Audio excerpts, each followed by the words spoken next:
क्या चाहता है? तुरंत जल चढ़े और तुरंत फल मिले। हमारा निवेदन है, आप चाहते हो कि तुरंत जल चढ़े और तुरंत फल मिले, तो एक बात और याद रख लो, पुण्य का फल तुम तुरंत चाहते हो तो पाप का फल भी तुरंत ही मिलता है। इसलिए शंकर भगवान को जल चढ़ाने वाले एक बात का स्मरण रखें, जो कहते हैं कि हम शंकर को जल चढ़ाते चढ़ाते 1 साल हो गया, 1.5 साल हो गया, 3 महीना हो गया, 2 महीना हो गया, 4 महीना हो गया, 6 महीना हो गया। नहीं, चढ़ाते रहो। फाइल मोटी है, थोड़ा समय लग रहा है, मतलब पूर्व का जो पाप है तुम्हारे जल चढ़ाने से वो धीरे धीरे धीरे धीरे धुल रहा है, कट रहा है। और शंकर भगवान कहते हैं अगर पाप जैसे ही पूरा कट जाएगा, एक दिन में तेरी झोलियों में खुशी लाकर डाल दूंगा और तू आनंद में जीवन जिए। और मैंने तेरे ही भरोसे बाबा, तेरे ही भरोसे हवा बिच उड़ती जावागी, बाबा डोर छड़ीना में कटी जावागी। भोले मैं तेरी भक्त, शंभो मैं तेरी भक्त, हवा बिच उड़ती जावागी, बाबा डोर छड़ीना में कटी जावागी। फल जरूर मिलेगा, पर थोड़ा समय लगेगा। जल चढ़ाने में शर्म ना करो, शिव के मंदिर जाने में शर्म ना करो।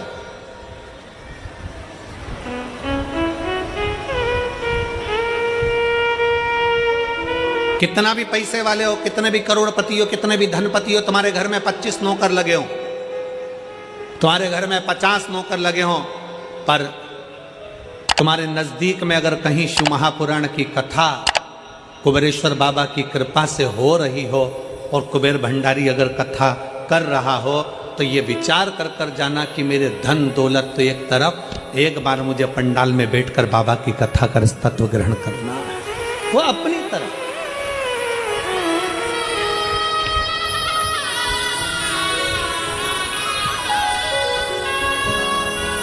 जल चढ़ाने में शर्म नहीं, मंदिर जाने में शर्म नहीं करना चाहिए।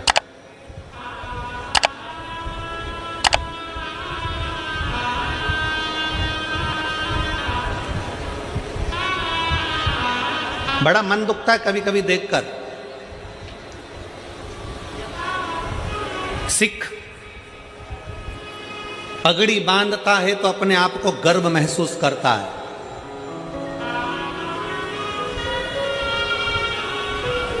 सिख पगड़ी बांधता है तो अपने आप को गर्व महसूस करता है, मुस्लिम टोपी लगाता है तो अपने आप को गर्व महसूस करता है, और हिंदू मस्तक पर तिलक लगाता है तो शर्म महसूस करता है। उसको शर्म नहीं आना चाहिए, गर्व महसूस होना चाहिए। स्कूल जाऊंगा तिलक लगा के तो लोग कहेंगे मंदिर से आ रहा है, बाबा जी बन गया, साधु बन गया, सन्यासी बन गया। ऑफिस में जा रहा है तिलक लगा कर तो लोग कहेंगे, नौकर कहेंगे, नीचे के ऑफिसर कहेंगे, सेठ जी आज तो सर आज तो तिलक लगा कर आए, मंदिर जाकर आए। अरे तुम्हें गर्व होना चाहिए कि हम सनातनियों के मस्तक पर तिलक है। क्या करता है तिलक? क्यों साधु सन्यासी तपस्वी साधक संत ब्राह्मण गुरुजन तपस्वी जन, क्यों चाहे ब्राह्मण पूर्व का देख लो, चाहे क्षत्रिय देख लो, चाहे वैश्य देख लो, चाहे शूद्र देख लो, पूर्व के सन्यासी तपस्वी साधक उपासक जितने सनातन धर्म को मानने वाले हैं वो मस्तक पर तिलक लगाते थे। तिलक क्या देता है, क्या प्रदान करता है? शिव महापुराण की कथा कहती है तिलक क्या देगा। कभी ट्रेन में सफर कर कर देखना और माथे पर तिलक लगाकर ट्रेन में सफर कर कर देखना, ट्रेन की सीट भरी पड़ी होगी, अगर तुम्हारे मस्तक पर तिलक लगा होगा तो थोड़ा न थोड़ा खसक कर लोग तुम्हें बिठा ही देंगे उस तिलक के बल पर। जब तिलक ट्रेन में सीट दे सकता है, जब तिलक बस में जगह दे सकता है, तो मस्तक का तिलक एक ना एक दिन तुम्हें परमात्मा का दर्शन भी करा ही देगा, ये निश्चित है। तिलक लगाने में गर्व महसूस करिए, त्रिपुंड लगाने में गर्व महसूस करिए, मस्तक पर तिलक लगाने में एक गर्व की अनुभूति होना चाहिए। तुम डॉक्टर बन जाओ, कलेक्टर बन जाओ, एसपी बन जाओ, एसएसपी बन जाओ, कमिश्नर बन जाओ, तुम्हारी मर्जी पड़े जिस पद पर बैठ जाओ, जिस पद पर बैठे हो उस मूल पद पर, बड़े से बड़े औहदे पर बैठकर भी अगर आप मस्तक पर तिलक लगा रहे हो तो आप हजारों को प्रेरणा दे रहे हो कि इतना बड़ा कलेक्टर होकर, इतना बड़ा एसएसपी होकर, इतने बड़े कमिश्नर होकर तिलक लगाते हैं, तो छोटों को प्रेरणा मिलती है कि हम भी लगाएं। एक गर्व उत्पन्न होता है, एक गर्व महसूस होता है। और कितना गर्व होता होगा, भारत के प्रधानमंत्री जब केदारनाथ जी में जाकर त्रिपुंड लगाते होंगे, भारत के प्रधानमंत्री जब काशी में जाकर त्रिपुंड लगाते होंगे, भारत के प्रधानमंत्री भी जब गले में रुद्राक्ष की माला पहनते होंगे, तो कितने सनातनियों को जागृत करते होंगे कि कोई सनातनी है जो तुम्हें जगा रहा है।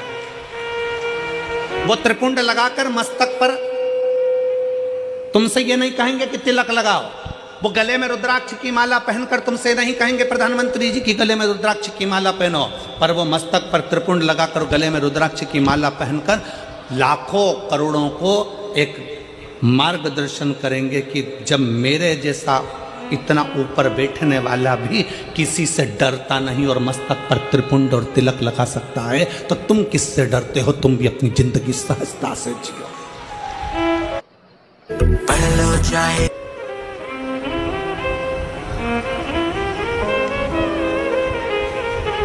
फरीदाबाद में बहुत सारी कंपनियां चलती हैं। हमको पाराशर जी कह रहे थे और उनके बेटे चिराग जी कह रहे थे, गुरुजी हमारे फरीदाबाद में बहुत सारी फैक्ट्रियां हैं, बहुत सारी फैक्ट्रियों में माल बनता है। जब चिराग मिलने के लिए हाथ उड़ाए थे तब कह रहे थे कि गुरुजी बहुत सारी फैक्ट्रियां फरीदाबाद में चलती, बहुत फैक्ट्रियां, जितनी फैक्ट्री में घूमना है घूम लो, सब फैक्ट्री में जो भी माल बनता है उसमें कंपनी का नाम लिखा रहता है। क्यों बेटा चिराग, सही है पाराशर जी? जितनी कंपनियों में माल बनता है उसमें कंपनी का ट्रेडमार्क लगा रहता है, ब्रांड लिखी होती है कि इस कंपनी का माल है। ये तिलक क्या है? इससे भगवान को भी मालूम पड़ जाता है कि कौन सी कंपनी का माल है। ये भी तो कंपनी का माल है, किस कंपनी को ये भी तो मालूम पड़ना चाहिए। मस्तक का तिलक हमें गौरव महसूस होना चाहिए, मस्तक का तिलक हमें एक आनंद की अनुभूति कराना चाहिए, आनंद की अनुभूति। शिव महापुराण की कथा कहती है, वो जीजी ने जब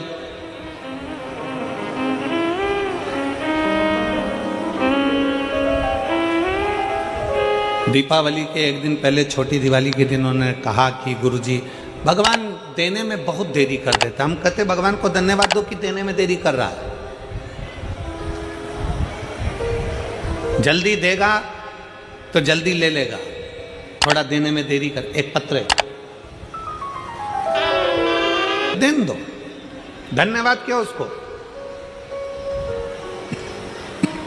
उसको धन्यवाद क्यों?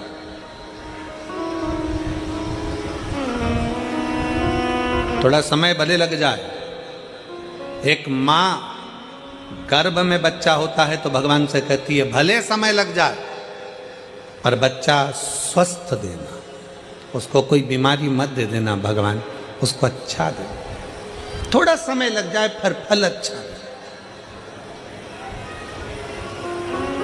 आप में से कितने लोग हैं जो शंकर जी के मंदिर में जाके एक लोटा जल चढ़ाते? हाथ उठाओ जरा।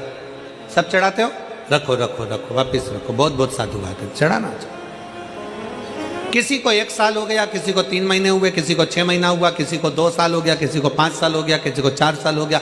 जल चढ़ाते चढ़ाते चढ़ाते चढ़ाते इतना इतना समय हो जाए, लगे रहो।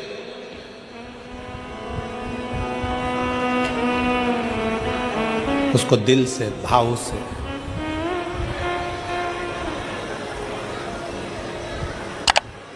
रिझाते। और मैंने तेरे ही भरोसे बाबा, तेरे ही भरोसे हवा बिच उड़ती जावांगी बाबा, डोर कटी जावांगी। उसको रिझाते हो।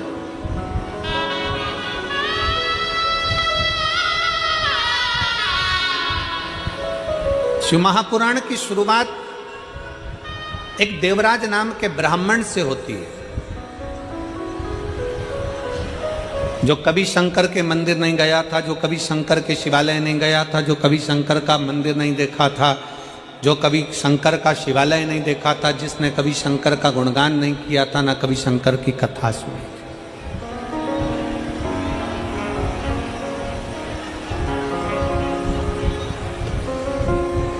जिसने कभी शंकर की कथा भी नहीं सुनी। अब आप लोगों के मन में आएगा कि देवराज नाम का ब्राह्मण जो शंकर की कथा नहीं सुना, मंदिर नहीं गया, देवालय नहीं गया, शिवालय नहीं गया, तो फिर इसको भगवान शंकर का कैलाश धाम कैसे मिल गया? शंकर भगवान उसको नंदी पर बिठाकर कैलाश लेकर गए, शिवजी पैदल पैदल गए, उसको नंदी पर बिठाकर ले गए। ऐसा कौन सा पुण्य उसने कर दिया? ये पुण्य कौन सा था? ये कहां का पुण्य था? ये पुण्य देवराज नाम के ब्राह्मण का नहीं था। देवराज नाम के ब्राह्मण की माता शंकर के शिवालय में जाकर एक लोटा जल समर्पित करती थी, और देवराज नाम के ब्राह्मण की माता जब एक लोटा जल शंकर के मंदिर में समर्पित करती थी, शिव के मंदिर को जल चढ़ाती थी, उस जल का फल ये मिला कि चोरी का धन लेकर देवराज शंकर के मंदिर में शरीर में ताप पड़ने पर, शरीर में कष्ट पड़ने पर शिवालय पर पहुंच गए, शंकर के मंदिर पहुंच गए। शरीर में ताप पड़ रहा है और शिव याद आ रहा है। आप सबसे निवेदन है, जितने आस्था चैनल के माध्यम से कथा सुन रहे हैं, जितने फेसबुक यूट्यूब के माध्यम से कथा सुन रहे हैं, जितने इस पवित्र फरीदाबाद हरियाणा की पवित्र भूमि से कथा सुन रहे हैं, आप सबसे निवेदन है, अगर आपकी दुख की घड़ी में शंकर याद आ रहा है, आपकी तकलीफ की घड़ी में शंकर याद आ रहे हैं, आपके कष्ट के समय पर शंकर याद आ रहे हैं, आपको हर पल शंकर का स्मरण आ रहा है, जरा सा कोई दुख आया और तुम एक लोटा लेकर अगर शिव के मंदिर पहुंच रहे हो, जरा सा कष्ट आया और तुम एक लोटा जल लेकर शंकर की चौखट पर जा रहे हो, जरा सा दुख आया, तुमने शिव का श्री शिवाय नमस्तुभ्यम का जाप करना प्रारंभ कर दिया, तो समझ लेना ये जल तुम खुद नहीं चढ़ा रहे हो, ये जल तुम शंकर के मंदिर में खुद नहीं जा रहे हो, तुम्हारे मुख से श्री शिवाय नमस्तुभ्यम तुम खुद नहीं बोल रहे हो, शंकर भगवान स्वयं तुम्हें अपना समझकर तुम्हारे से ये कर्म करवा रहे हैं, जिससे तू भव से पार हो जाए, तो उनके करीब आ जा।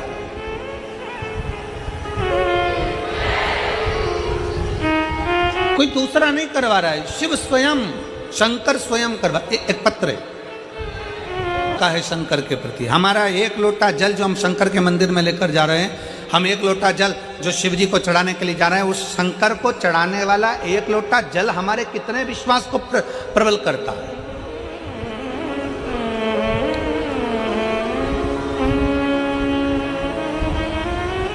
हमारा भरोसा कितना प्रबल हो सकता है। फिर निवेदन, मेरे भोले बाबा को तुम्हारा धन वैभव, सत्ता, धन, दौलत, लड्डू, पेड़ा, गुलाब जामुन, इमरती, भजिया, पकोड़ा कुछ नहीं चाहिए, कुछ भी नहीं।